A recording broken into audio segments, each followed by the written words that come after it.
Welcome back. I am Jared Case, curator of film exhibitions at the Dryden Theater and the George Eastman Museum, with another streaming recommendation. And today we are going to show you or recommend a film that was part of our Labor Film series in 2018. That was the 29th version of the festival or the series, and the 31st is coming up in this fall, so make sure you look for it in the fall. That's when we're planning on having it, getting back to normal, Fridays in September and October, the Labor Film series. So this film is a documentary, a short documentary called Machines, which was directed by Rahul Jain. He grew up in India, and his grandfather actually had a textile factory that he spent a lot of time at.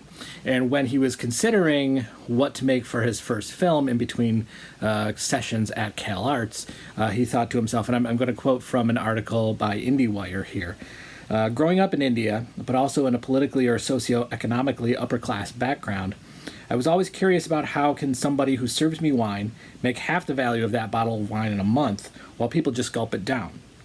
It was a very simple question that an economist would easily answer, but I didn't go to an economist. I went to an art school.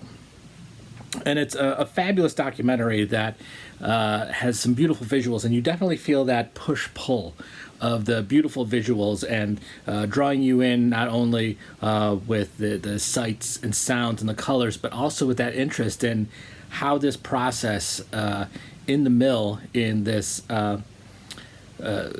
in Gujarat, India, which is the western part of India, how it actually functions, and the process of getting from the beginnings to the ends, and what you come up with as the final product. So there is that pull with it, but then there's also that push because you see the living conditions. And the film starts out with this wonderful, I wouldn't call it a tracking shot, there's no track, but it's an unbroken take where Jain takes the camera around to all these different places, and it seems like it's underground. That's how dirty and grimy it is, but it's got these windows bringing light in, so you can see that it's actually above ground, but the working conditions and the people that work there, and the grime and hard work associated with this. There are a couple of interviews that are interspersed throughout the film, and they talk about their 12-hour work days and how they get paid about 210 rupees per shift.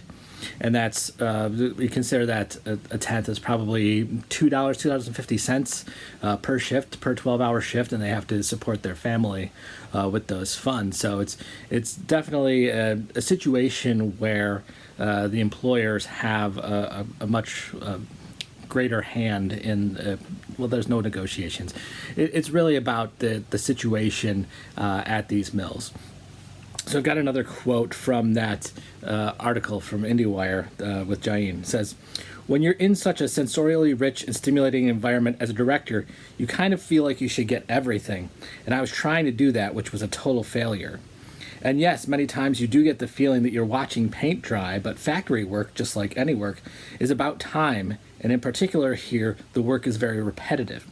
And I think to relay that sense of time, I had to use almost a tenth of the editing speed that most films are edited at.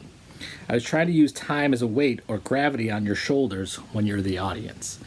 And it certainly does, the film certainly does give you that sense of time. Even though it's only about 70 minutes long, the first half, I would say, that half an hour or so, is primarily establishing shots, these long takes that are moving, these moving long takes, whereas the second half of the film keeps the camera still, and it's more of a prosaic setup, or what you consider a still life, even with some of the people in them. Everything is still, or there's action coming into the frame. So it's a gorgeous film, and it's streaming on Amazon Prime Video. If you get a chance, as I said, it's only about 70 minutes long, and it'll give you a sense of the labor conditions happening at some places in India at this point in time. And please come back for another recommendation, and also look out for the Labor Film Series, the 31st festival this fall, which is going to be a best of the fest.